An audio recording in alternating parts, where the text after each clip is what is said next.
BCCI ने हाल ही में एक आदेश जारी किया था कि सभी खिलाड़ियों को रणजी ट्रॉफी खेलना होगा। जो भी खिलाड़ी एमसीए में नहीं हैं और जो फिट हैं उन्हें रणजी ट्रॉफी में अपनी अपनी स्टेट टीमों के लिए खेलना होगा।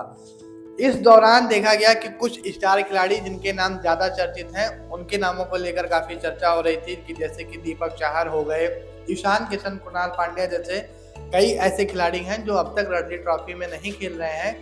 खास करके ईशान किशन का नाम काफ़ी ज़्यादा चर्चा में है। उसके कई कारण भी हैं। ईशान किशन दक्षिण अफ्रीका दौरे पर गए थे। टेस्ट सीरीज से पहले उन्होंने ब्रेक लेकर के वो वापस इंडिया चले आए। इसके बाद अब जब भारतीय टीम इंग्लैंड के खिलाफ होम सीरीज खेल रही है तो इस सीरीज का किशन हिस्सा नहीं है।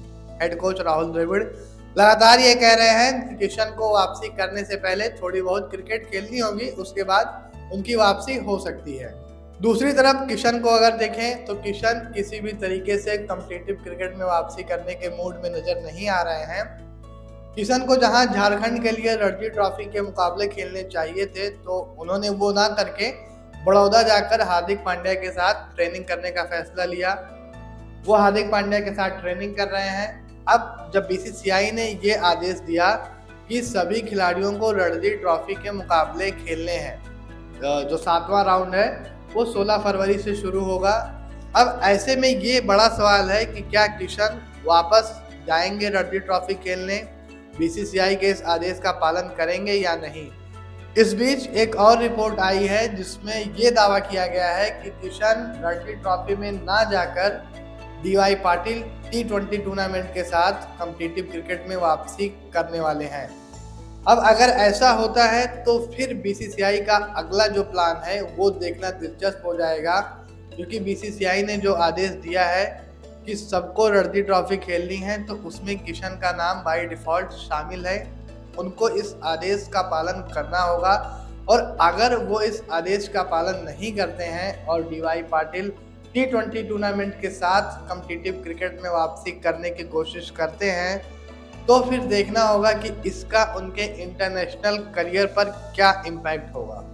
फिलहाल जो स्थिति चल रही है उससे तो ये साफ है कि दोनों यानी कि किशन और टीम मैनेजमेंट के बीच में टसल है, दोनों के बीच चीज़ें सामान्य नहीं हैं और ऐसे में किशन की टीम में वापसी बहुत ही मुश्किल है। इंडियन प्रीमियर लीग में किशन बहुत धमाकेदार प्रदर्शन करके चयनकर्ताओं पर दबाव तो डाल सकते हैं कि उन्हें T20 वर्ल्ड कप के लिए चुना जाए, लेकिन उससे पहले भी अगर ये चीज़ें नॉर्मल नहीं हुई, अगर उन्होंने ये आदेश मान के रणजी ट्रॉफी के मुकाबले नहीं खेले तो शायद ये काफ़ी मुश्किल होगा कि वहाँ आईपीएल में बहुत अच्छा प्रदर्शन करने के बाद भी उनको भारतीय टीम में जगह मिले। किशन के इस पूरे प्रकरण पर आपकी क्या राय है वो हमें कमेंट बॉक्स में बताना मत भूलें। वीडियो पसंद आया हो तो इसे लाइक और शेयर करें। स्पोर्ट्स से जुड़ी अपडेट्स को पाने के लिए हमारे चैनल को सब्सक्राइब करें।